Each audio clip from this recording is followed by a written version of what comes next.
Hello दोस्तों, नमस्कार। आप सभी का स्वागत है फिर से आपके अपना यूट्यूब परिवार MNC क्लासेस में। अभी की इस वीडियो में हम लोग जानेंगे ज्योग्राफी सब्सिडियरी विषय के बारे में। इसका प्रश्न उत्तर हम लोग जानेंगे जो कि कल के एग्जाम में पूछे जाने वाले हैं। बिल्कुल रूप से वही सारा प्रश्न आपको इस वीडियो में हम बताने वाले हैं जो क्वेश्चन आपके एग्जाम में पूछा जाएगा। तो वीडियो को कंप्लीट देखिएगा, 100% इसी से रहेगा।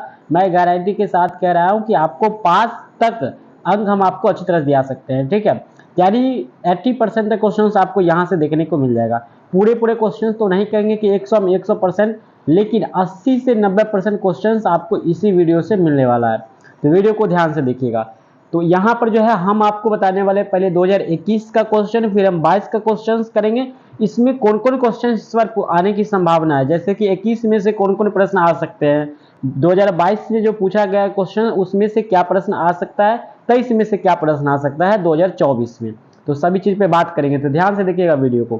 पहला प्रश्न है, भारत एशिया महादेश के किस भाग में स्थित है।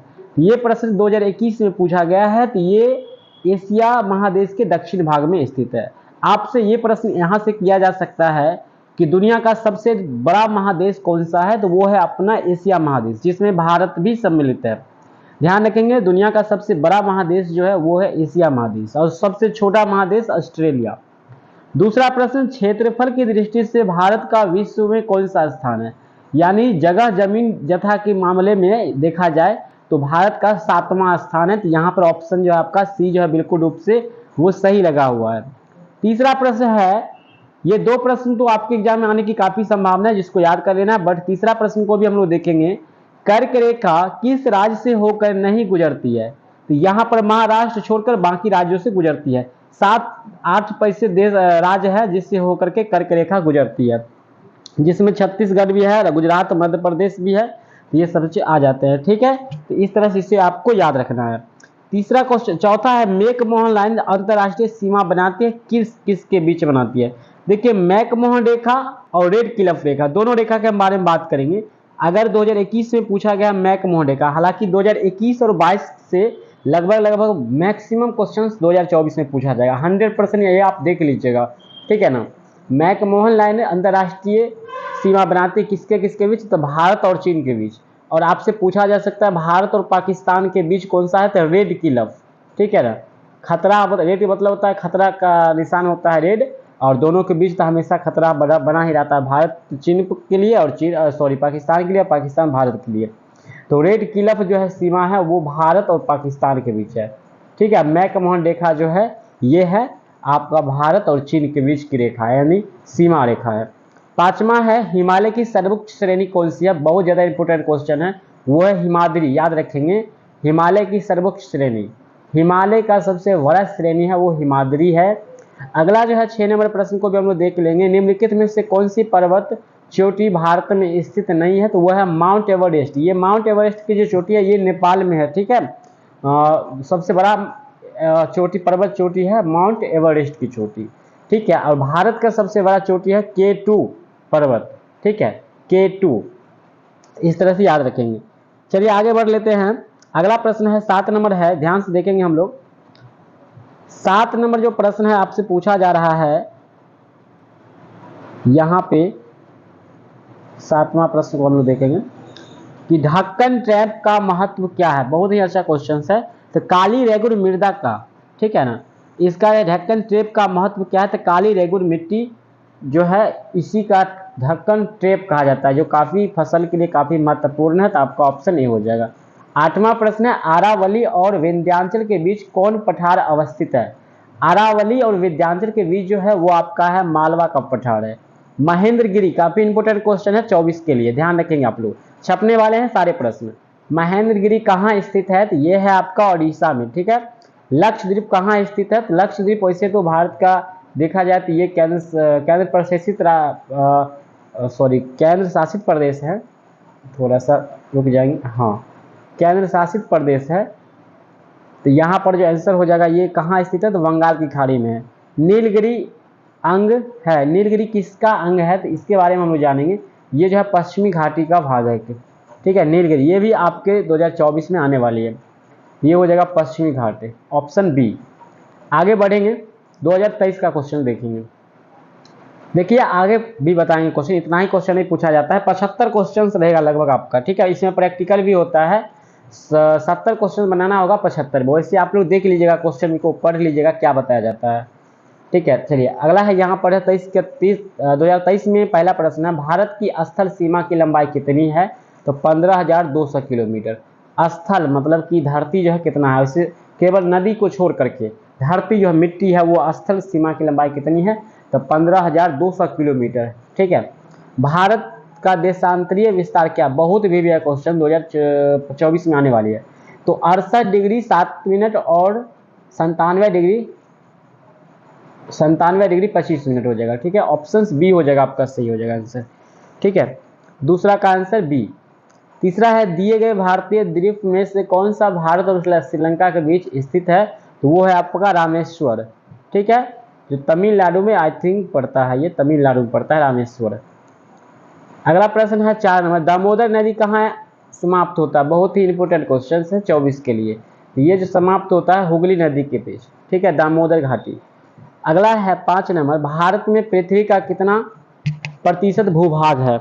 भारत में पृथ्वी का कितना प्रतिशत भूभाग है? यानी भारत जो है पूरे पृथ्वी, या मान लीजिए पृथ्वी में कितना परसेंट भाग जो है वो भारत में है? तो यहाँ पर हो जाएगा 2.3% भाग जो है भारत का है, ठीक है। पूरे दुनिया की बात कर रहे हैं, भारत मात्र इतना ही में है, बाकी बहुत सारा देश है। और 3 भाग में तो वैसे तो 3 भाग में तो पानी ही पानी है। डेक्कन ट्रैप किस प्रकार की चट्टान से बनता है? देखिए डेक्कन ट्रैप काली मृदा या रेगुलर मृदा को भी बोला जाता है, और ये किस चट्टान से बनता है? तो यहाँ पर हो जाएगा बेसाल्ट रॉक, बेसाल्ट रॉक से, ये नमकीन होता है, ठीक है, ऑप्शन सी हो जाएगा। 7वां प्रश्न है, भारत का प्रथम राष्ट्रीय जलमार्ग कौन सा है? भारत का राष्ट्रीय जलमार्ग कौन सा है? इसे याद रखेंगे, इलाहाबाद हल्दिया। हालांकि इलाहाबाद का नाम अब प्रयागराज हो गया है, इसे भी आप याद रखेंगे, क्वेश्चन आपसे पूछा जा सकता है कि प्रयागराज का पहला नाम क्या है, या पूछेगा प्रयागराज का किसका नया नाम है, या इलाहाबाद का पूरा नया नाम क्या है, तो इसे भी आप याद रखेंगे, क्वेश्चन पूछा जाएगा। टाटा आयरन एंड स्टील निम्नलिखित में से किस खादान से कोयले का उपयोग करता है? टाटा आयरन एवं स्टील कंपनी की स्थापना 1907 में हुआ था, ठीक है ना, 1907 में, इसको भी याद रखेंगे, ठीक है। और इसका हो जाएगा आंसर, झरिया का मैदान से ये कच्चा कोयला का उपयोग करता है। भारत में पहला एल्युमिनियम प्लांट कहाँ स्थित है? भारत में देखिए एल्युमिनियम का पहला प्लांट कहाँ स्थित है, इसके बारे में हम लोग जानेंगे। तो पहला अरे भाई क्या हो जाता है, पहला प्लांट कहाँ में है, चलिए जान लेते हैं। तो यहाँ पर हो जाएगा आपका option number D, Aluppuram Kerala, Kerala में है, ठीक। एल्युमिनियम जो होता है, एल्युमिनियम का बर्तन वर्तन भी आता है, ये सब इसका प्लांट जो है अलुपुरम केरल में स्थित है, ठीक है। और वैसे 10 नंबर प्रश्न को देख लेते हैं, भारत का सबसे बड़ा शिपयार्ड स्थित है? ये बहुत अच्छा क्वेश्चन है। भारत का सबसे बड़ा शिपयार्ड कहाँ में स्थित है? इसका आंसर आपका डी हो जाएगा, कोचिन शिपयार्ड लिमिटेड, ठीक है, कोचिन शिपयार्ड लिमिटेड हो जाएगा। आपका आंसर यहाँ पे डी हो गया है। ये क्वेश्चंस ज़्यादा इंपॉर्टेंट है, इसको हम टिक नहीं किए हैं, लेकिन अभी हम बता देते हैं आपको। 10 नंबर प्रश्न 2024 में आने की बहुत ज़्यादा संभावना है। आगे बढ़ेंगे, 2022 का क्वेश्चन देखें। देखिए 21-22 को तो आपको पी जाना है घोर करके सारे प्रश्न को, जो हम नहीं भी बता पाते हैं, जो पीडीएफ हमारे पास क्वेश्चंस नहीं आ पाया, तो वो सारे प्रश्न को भी आप लोग को अपना गैस पेपर में देख लीजिएगा। अगर गैस पेपर नहीं है तो ग्रुप से ज्वाइन हो जाइएगा, वहाँ पे आपको मिल जाएगा। और जैसे कल परीक्षा है मान लीजिए, तो परीक्षा से 1 घंटा पहले आप लोग ग्रुप को एनालाइज कीजिए, देखा कीजिए, उसमें क्वेश्चन पेपर दिए रहते हैं, ठीक है, तो वहाँ से आप लोग अपना ले लीजिएगा। अगला यहाँ पे पहला प्रश्न है 22 का, वायुमंडल के सबसे निचली भाग को निम्न के रूप में जाना जाता है, यानी किस रूप में जाना जाता है? तो जब सब वायुमंडल का जो सबसे निचला भाग होता है उसको क्षोभ मंडल कहते हैं, ठीक है, क्षोभ मंडल कहते हैं सबसे निचला भाग। अगला दूसरा प्रश्न है, याद रखेंगे, पहला प्रश्न इंपोर्टेंट है बहुत ज्यादा, या पूछ देगा कि क्षोभ मंडल वायुमंडल के कौन सा भाग है, तो सबसे निचला भाग है। तो क्वेश्चन उलट पुलट करके पूछ देगा, थोड़ा ध्यान से समझिएगा आप लोग, ये नहीं कि हड़बड़ में गड़बड़ कर लीजिएगा, सारा चीज बर्बाद हो जाएगा। और वैसे भी ये सब्सिडरी विषय है, इसमें आपको पास रहते हैं तो बेहतर है, अच्छा नंबर रहता है तो आपको 300 प्लस हो जाता है, देखने में अच्छा लगता है। निम्नलिखित में से कौन एक प्राथमिक प्रदूषक नहीं है? बहुत इंपॉर्टेंट क्वेश्चन, देखिए ये हम टिक नहीं कर पाए, लेकिन इसको याद रखिएगा, ठीक है, इसको हम टिक नहीं किए लेकिन याद रखेंगे। कोहरा, प्राथमिक प्रदूषक जो वो कोहरा, धूम कोहरा जो होता है, धुआं से मिलकर जो बनता है, धुआं से या जो भी स्मोक होता है उसके द्वारा जो कोहरा बनता है, इसी को हम लोग प्राथमिक प्रदूषक नहीं है, तो मतलब कोहरा नहीं है, ठीक है, बाकी सब तो है ही। प्राथमिक प्रदूषक जो है कार्बन मोनोऑक्साइड है जिसका सूत्र CO होता है, सल्फर डाइऑक्साइड है जिसका सूत्र होता है SO2 होता है, सूत्र याद रखेंगे। नाइट्रोजन डाइऑक्साइड है जिसको हम लोग NO2 कहते हैं, और कोहरा जो कि धूम कोहरा होता है, ये आपका प्राथमिक प्रदूषक नहीं है, यानी प्रदूषण करने वाला पहला वस्तु ये नहीं है, पहला पदार्थ नहीं है। पहला पदार्थ है आपका CO जिसको कार्बन मोनोऑक्साइड कहते हैं, sulphur dioxide SO2, nitrogen dioxide NO2 है। चलिए तीसरा प्रश्न की ओर बढ़ेंगे। विस्तार से बता रहे हैं हर एक प्रश्न को, इसलिए ध्यान से समझिए।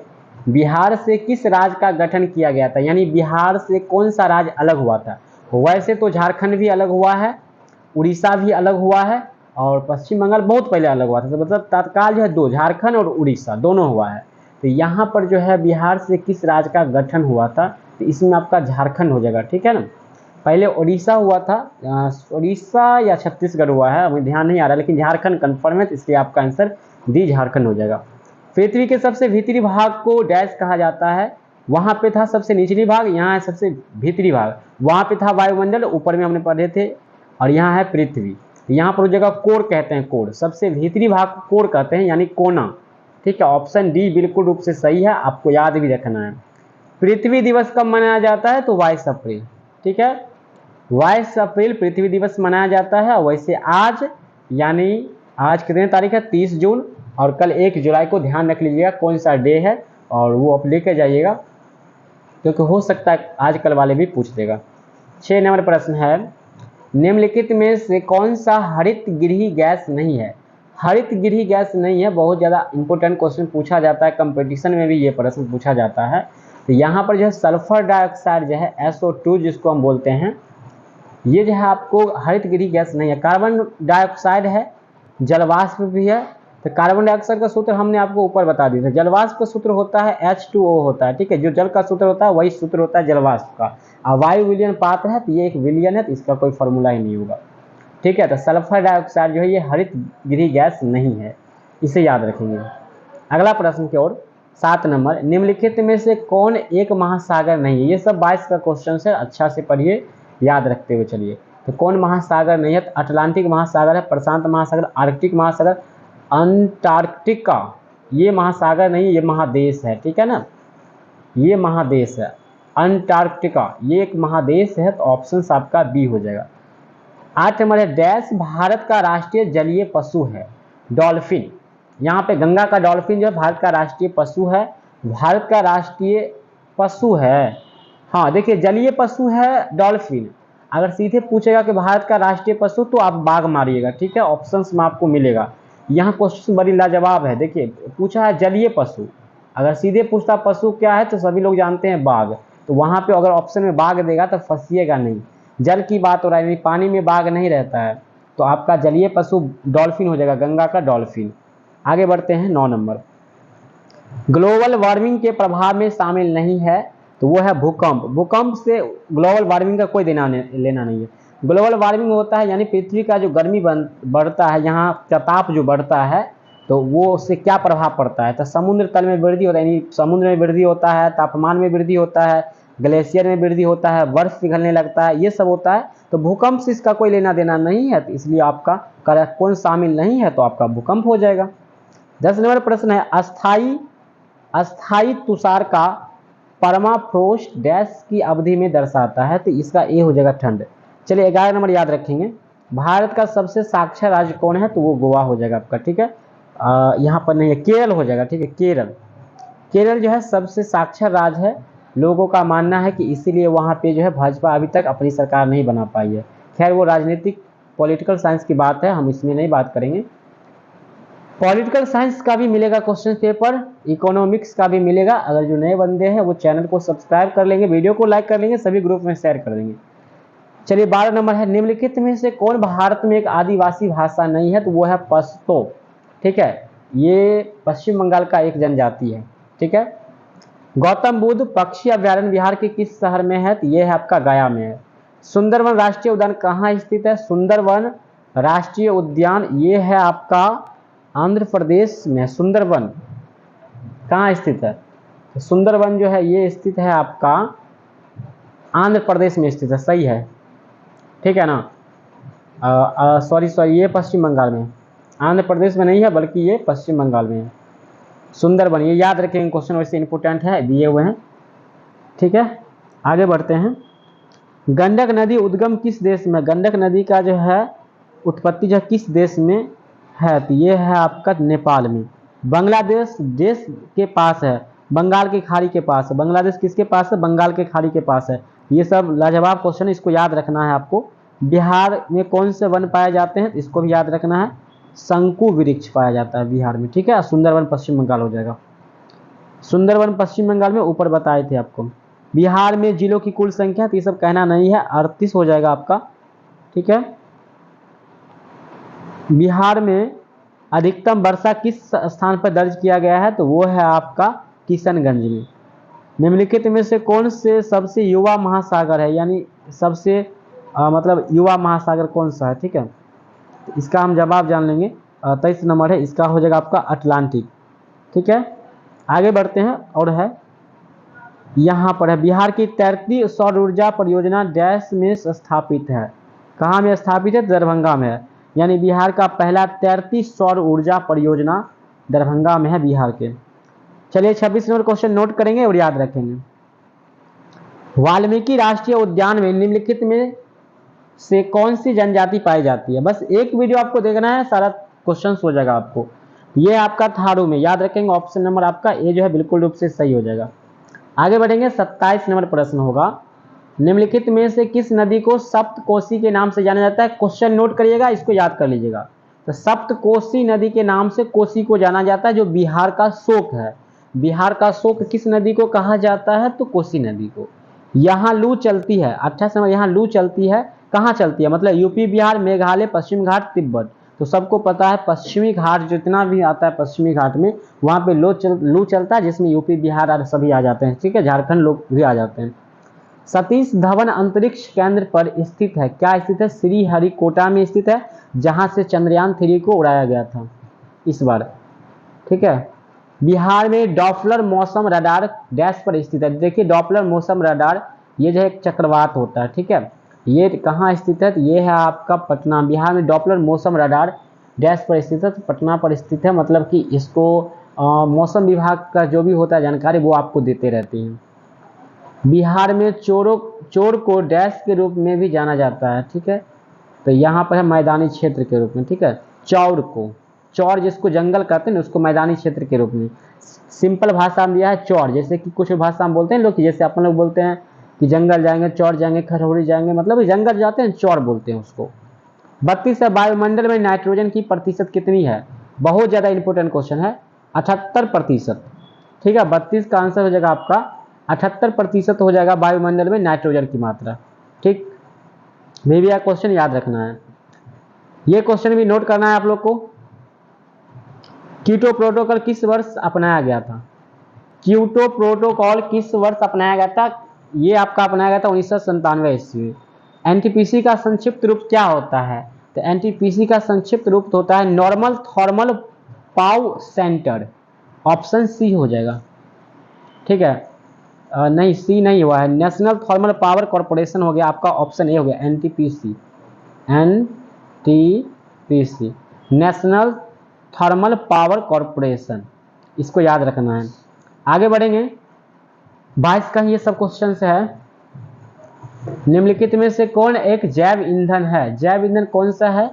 तो यहाँ पे एथिल अल्कोहल जो है ये जैव ईंधन के रूप में काम होता है, ठीक है। सी आंसर हो जाएगा आपका 37। 38 नंबर है, निम्नलिखित में से कौन सा एक बायोडिग्रेडेबल प्रदूषक है? बहुत ही अच्छा क्वेश्चन, इसको याद रख लेना है, ठीक है। तो घरेलू अपशिष्ट जो होता है, यानी बायोडिग्रेडेबल का मतलब होता है वैसा प्रदूषक वस्तु जो गल जाता है, ठीक है। और जो ये गल जाता है और सर के जो है ह्यूमस बनाता है, तो वो घरेलू जितना भी अपशिष्ट होता है वो सर के ह्यूमस बनाता है। ओडिशा में लौह अयस्क कहाँ स्थित है? तो वो है दोनों जगह पर है, मयूरभंज में है और क्यूझर में भी है। चलिए आगे बढ़ेंगे, जो इंपोर्टेंट क्वेश्चन उसको देखेंगे केवल। कौन सा राज्य उत्तर पूर्व की 7 बहनों का हिस्सा नहीं है? तो वो है सिक्किम। कौन सा राज्य म्यांमार के साथ अपनी सीमा साझा नहीं करते हैं? तो वो है सिक्किम। सैडल पीक अंडमान और निकोबार द्वीप समूह सबसे ऊंची चोटी क्या है यहाँ पर? तो वो है उत्तरी अंडमान। जोजी ला दर्रा किस पर्वत श्रृंखला में है? तो ये आपका हो जाएगा जंस्कर रेंज, लगभग ए आंसर हो जाएगा आपका, ठीक है, ए हो जाएगा। हर साल विश्व पर्यावरण दिवस कब मनाया जाता है? तो 5 जून को, याद रखेंगे, ये क्वेश्चन ज़्यादा इंपॉर्टेंट है। डैश प्राथमिक निर्माता है? आपका हो जाएगा प्रकाश संश्लेषक जीवाणु पहले कोई भी चीज़ को निर्माण करते हैं। भारतीय सुदूर संवेदन किस स्थान पर स्थित है? देहरादून में है।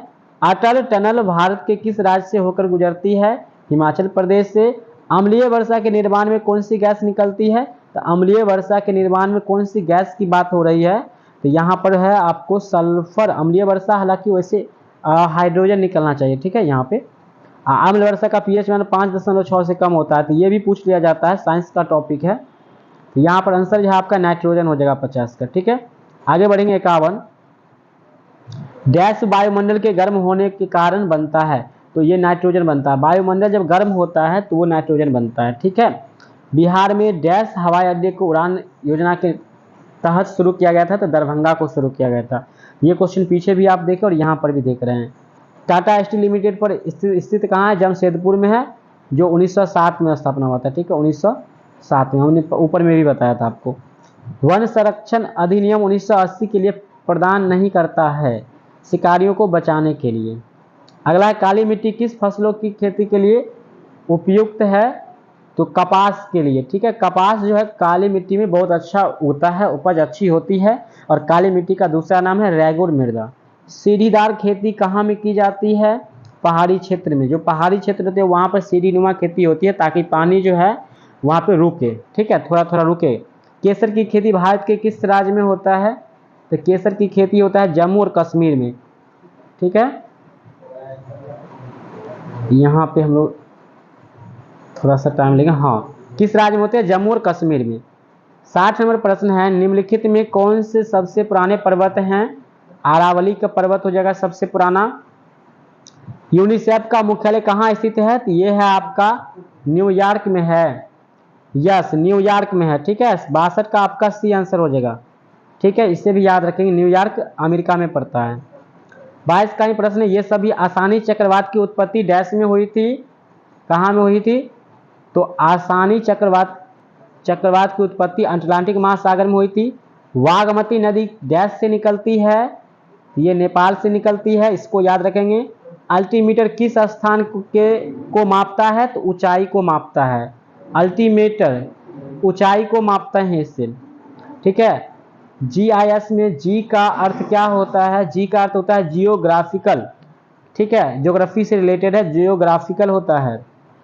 आगे बढ़ेंगे, नकदी फसल कौन सा है इसमें? नकदी फसल जो होता है जिसको बोया जाता है, ठीक है, तो वो है आपका कपास, ठीक है। 71 है। 73 नंबर क्वेश्चन जानेंगे, नीली क्रांति का इसके साथ किसके साथ संबंध है? तो नीली क्रांति जो होता है मछली पालन से संबंधित है, ठीक है, और दुग्ध पालन जो होता है वो श्वेत क्रांति होता है। मुर्गी पालन जो है, ये मुर्गी पालन, और जो मसाला का होता है वो लाल क्रांति से इसको जोड़ा गया है, ठीक है। आगे बढ़ेंगे, 74 नंबर प्रश्न है, प्रयागराज को पहले डैश के नाम से जाना जाता था? तो इलाहाबाद, यानी इलाहाबाद का नया नाम है प्रयागराज, और प्रयागराज का पुराना नाम है इलाहाबाद। और इलाहाबाद भारत का एक दिन के लिए राजधानी भी बना था, इसको भी याद रखिएगा। 75 है, ध्यान से देखिएगा, स्टैच्यू ऑफ यूनिटी किस बांध पर बनी है? तो सबसे पहले ध्यान रखेंगे, स्टैच्यू ऑफ यूनिटी जो है ये भारत के गुजरात में है, और सरदार वल्लभ भाई पटेल के का जो है बनाया गया है मूर्ति, ठीक है। और ये किस बांध पर है? तो सरदार सरोवर बांध पर बनाया गया है, ठीक है। और इसी में एक प्रश्न आता है, स्टैच्यू ऑफ लिबर्टी, ये आपका न्यूयॉर्क अमेरिका में पड़ता है, ठीक है। चलिए, सभी बात याद रखेंगे। अगला है, भारत की जनगणना 2011 के अनुसार बिहार का सबसे घनी आबादी वाला जिला कौन सा है? तो पटना, इसमें कहने की बात नहीं है। 26 नंबर प्रश्न है, वाल्मीकि राष्ट्रीय उद्यान बिहार के किस जिले में स्थित है? तो वी में स्थित है, पश्चिम चंपारण में स्थित है। चलिए आगे बढ़ेंगे। वैसे यहाँ बिहार में कितने राष्ट्रीय उद्यान है? तो एगो है केवल। आगे बढ़ेंगे, 29 है, वर्ष 2022-23 तक बिहार के कौन से जिला अवरक का सबसे बड़ा उत्पादक है? तो वो है आपका गया। किस शहर को भारत का सिलिकॉन वैली के रूप में जाना जाता है? तो वो है बेंगलोर। बेंगलोर को ध्यान रखिएगा। भारत में पहली बुलेट ट्रेन कहाँ चलाई गई थी?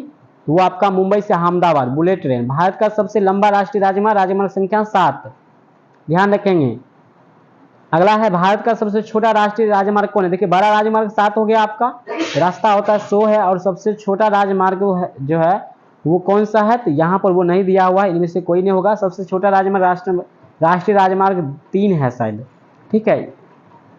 बिहार का राजकीय पक्षी कौन है? तो यहाँ से याद रखेंगे, बहुत सारा क्वेश्चन आएगा। बिहार का राजकीय पक्षी कौन सा है? तो गौरैया है, जो ऑप्शन बी में हो जाएगा। बिहार का राजकीय पशु कौन सा है? तो बैल है, ध्यान रखेंगे। राजकीय पशु क्या है? बैल है, जिसको बौरद के नाम से जानते हैं। बिहार का राजकीय मिठाई क्या है? बहुत लोग को नहीं पता होगा, दूधौरा है, जो कि आप लोग दूध का धार देने जाते होंगे तो वहां से लोग लाते हैं, हालांकि वो तो अब चावल का बनता है, लेकिन दूधौरा होता है। बिहार का राजकीय वृक्ष क्या है? तो वो हो जाएगा आपका पीपल, इसे भी याद रखेंगे। काफी प्रश्न यहाँ से आपको सीखने को मिल गया। आगे बिहार का शोक किस नदी को कहा जाता है? तो ये आपको बताना है, हम नहीं बताएंगे, पीछे बताए हैं। बिहार का भौगोलिक क्षेत्रफल कितना है? तो भौगोलिक क्षेत्रफल जो है कितना वर्ग किलोमीटर है? तो ये है आपका 94,163 वर्ग किलोमीटर है, ठीक है। भौगोलिक क्षेत्रफल यानी भूगोल की दृष्टि से जो है क्षेत्रफल कितना है? तो 94,163 किलोमीटर। चलिए, वित्तीय वर्ष कब से कब शुरू होता है? तो वित्तीय वर्ष जो है 31 मार्च से 1 अप्रैल तक शुरू होता है, इसको याद रखेंगे। और यहाँ पर वित्तीय वर्ष 2021-23 में बिहार का विकास दर कितनी है? तो 10.9%। आगे बढ़ेंगे, जो क्वेश्चन पूछने वाला उसी को देखेंगे केवल। भाखड़ा नागल बांध किस नदी पर बना है? ये सतलज नदी पर बना है, ऑप्शंस भी याद रखेंगे। सीताकुंड गर्म पानी का झरना बिहार के किस जिले में है? तो मुंगेर में है। बताया जाता है कि यहाँ के पानी से नहाने के बाद जो है जितना भी आपको कुछ भी है, दिनाय उनाय खुजली तुजली कुछ भी होता है, चर्म रोग संबंधित जो भी चीज़ है आपकी बॉडी में, वो सब खत्म हो जाता है, ऐसा सुने हैं हम भी। बिहार की सबसे ऊंची चोटी कौन सा है? तो वो है आपका बिहार की सबसे ऊंची, इनमें से कोई नहीं होगा क्या? ऑप्शन सी हो जाएगा, सोमेश्वर। बिहार की सबसे ऊंची चोटी कौन सी? सोमेश्वर है, मुंगेरी का इधर पड़ता होगा शायद, हमें नहीं पता है, पूरी जानकारी इसके बारे में नहीं है। ककौल जलप्रपात बिहार के किस जिले में है? तो यह है नवादा में, बिल्कुल सही होगा, ठीक है। बिहार में अब तक का सबसे ठंडा तापमान -2 सेल्सियस जितना कम कहाँ का रिकॉर्ड है? वाह वाह, ये है फॉरवेसगंज, कोई क्षेत्र है बिहार का, ठीक है, किसी डिस्ट्रिक्ट का कोई ब्लॉक पड़ता है या कुछ भी पड़ता है, जगह का नाम है। शुष्क क्षेत्र एवं अनुसंधान कहाँ स्थित है? तो इसको याद रखेंगे हम लोग, ये आंसर हो जाएगा जोधपुर में है। भारत में वन महोत्सव उत्सव किस वर्ष मनाया जाता है? तो 1950। इस क्वेश्चन को नोट करेंगे सभी लोग, 47 नंबर 24 के लिए बहुत ज़्यादा इंपॉर्टेंट क्वेश्चन है ये, ठीक है। आगे बढ़ेंगे तो आपका अगला पेज आ जाएगा जो इसमें इंपॉर्टेंट है। मीठे पानी का प्राथमिक स्रोत क्या है? तो मीठे पानी का प्राथमिक स्रोत जो है वो है आपका झील, ठीक है। यहाँ पे हो जाएगा बारिश है ना, मीठे पानी का पहला स्रोत है आपका बारिश, और सबसे शुद्ध पानी बारिश का ही होता है, इसमें करंट नहीं लगता है। भारत के किस मेट्रो शहर में वर्षा जल संचयन प्रणाली का उच्चतम कवरेज है? तो यहाँ पे कोई नहीं होगा, पीछे हम बताए थे मुंबई, आपको मुंबई ऑप्शन में नहीं है, ठीक है। भारत में महाकाली नदी का क्या नाम है? तो महाकाली का नदी का नाम है शारदा। भारत के किस राज्य में पहला नलकूप लगाया गया था? तो वो हो जाएगा उत्तर प्रदेश में, यानी सबसे पहले जो है किस राज्य में नलकूप लगाया गया था, ठीक है, तो वो है उत्तर प्रदेश। निम्न में से कौन पृथ्वी पर सूर्य ताप नहीं करता है? तो गुरुत्वाकर्षण। सूर्य तप नहीं करता है, सूर्याताप नहीं करता है, तो वह गुरुत्वाकर्षण ग्रेविटी है। लीची के उत्पादन में भारत का कौन सा स्थान है? तो यहाँ पर हो जाएगा भारत के कौन सा राज्य सबसे आगे है? तो वो हो जाएगा आपका बिहार। लीची के उत्पादन में जो बिहार जो है आगे है, ठीक है। मुजफ्फरपुर के लीची, हाजीपुर के केला नामी है, इस तरह से आपको याद रखना है। छत्तीसगढ़ में कितने राज्यों से घिरा हुआ है? तो यहाँ पर हो जाएगा 7। दादरा और नागर हवेली की राजधानी कहाँ है? दमन और दीव। दादरा और नागर हवेली का है सिलवासा, इसकी राजधानी पूछ रहा था। भारत का कौन सा राज्य 3 देशों से घिरा हुआ है? तो वो हो जाएगा आपका अरुणाचल प्रदेश। 3 देशों से घिरा हुआ है, चाइना और उसी के पास पड़ता है बांग्लादेश और पाकिस्तान, ये सब पड़ता है शायद, लेकिन चाइना इसके आसपास है। ठीक है, आगे बढ़ेंगे। निम्नलिखित में से कौन सा भारत का सबसे शुष्क स्थान है? तो फलौदी। ठीक है, नर्मदा और ताप्ती नदी का तंत्र किस क्षेत्र में मौजूद है? तो मालवा के पठार में। खादर को पंजाब में किस नाम से जाना जाता है? वैसे खादर बांगर में अंतर तो पढ़े होंगे 10वां में। तो खादर को किस नाम से जाना जाता है? तो यहाँ पर हो जाएगा वेट के नाम से। जलेप ला दर्रा कहाँ स्थित है? तो यह है चुंबी घाटी में। मर्ग, होग्याल और फायार शब्द किससे संबंधित है? ये आपका चारागाह भूमि से संबंधित है, यानी चारागाह जो गाय भैंसी के लिए खाना होता है ना, उससे। किसको किन दो नदियों के संगम पर स्थित है? यह है स्वर्ण रेखा और खरकई नदी के संगम। संगम मतलब होता है जहां पर दो नदी मिलते हैं, उसको संगम स्थान कहते हैं। 74 है, निम्नलिखित में से कौन सी खरीफ फसल नहीं है? तो गेहूं। गेहूं जो है आपका रबी फसल है। सिंपल याद रखिएगा, खरीफ फसल जो अभी बोआएगा, यानी वर्षा ऋतु में बोए जाने वाले जितना भी फसल होता है वो खरीफ होता है, और जितना जो है ये वर्षा ऋतु के बाद जो है ठंड ऋतु में बोया जाता है, जैसे कि गेहूं, मक्का, आलू, गोभी जो भी होता है, ये सब आपका हो जाता है रबी फसल। ठीक है, एनीविस का पूरा नाम क्या है? चलिए लास्ट क्वेश्चन को हम लोग देखेंगे, फिर वीडियो को एंड करेंगे। एनीविस का पूरा नाम क्या है? तो इसका जवाब आप लोग को कमेंट में देना है। ठीक है, एनीवेज का, हालांकि यहाँ पर आंसर है दिया हुआ, देख लीजिए। इसका हो जाएगा पर्यावरण सूचना प्रणाली। तो इस प्रकार से जो भी क्वेश्चंस हम आपको इस वीडियो में दिए हैं, उससे बाहर आपके एग्जाम में नहीं आने वाला है, घबराने की आवश्यकता नहीं है। आपको कम से कम हम बात कर लेते हैं 75 क्वेश्चन में आप चेक कर लीजिएगा, हालांकि पढ़ लीजिएगा कितना बनाना है। जैसे कि हमने देखे हैं और पीछे वर्ष में कि 70 क्वेश्चन आपको बनाना पड़ता है, शायद 70 क्वेश्चन ही बनाना पड़ेगा आपको। ठीक है, 30 नंबर तो प्रैक्टिकल हो जाता है यहाँ पे। ठीक, तो आपका 70 नंबर प्रैक्टिकल पूछा जाएगा, 70 वो अति ऑब्जेक्टिव, सॉरी। तो इस 70 में से कम इस वीडियो से आपको 40 से ऊपर प्रश्न मिल जाएगा, इस बात को हम दावा करते हैं। वैसे आप आने के बाद प्रश्न को मिलाइएगा। आंसर की मिलाने के लिए आपको क्या करना होगा, छोटे समय में बता देते हैं, रुक जाइए एक मिनट। इसके लिए आपको क्या करना है, गूगल को ओपन कर लेना है और यहाँ पे आपको सर्च करना है MNC क्लासेस। यहाँ पे आपको आंसर की मिल जाएगी। ठीक है ना, जैसे अब यहाँ पे आप लोग MNC क्लासेस सर्च कर लेंगे, आपके सामने नया पेज ओपन हो जाएगा। थोड़ा इंतजार कर लेंगे। अब आपको क्या करना है, थोड़ा सा नीचे आना है, नीचे आने के बाद इस पर आपको क्लिक कर लेना है। जैसे क्लिक करेंगे आपके सामने ऐसा पेज ओपन होता है, इसमें आप आ जाएंगे यूनिवर्सिटी अपडेट्स में, और लेटेस्ट अपडेट्स में आपको आंसर की देखने को मिल जाएगा। तो इस तरह से आप चेक कर सकते हैं। बाकी ये मिलते हैं दूसरे वीडियो में, तब तक के लिए जय हिंद, वंदे मातरम।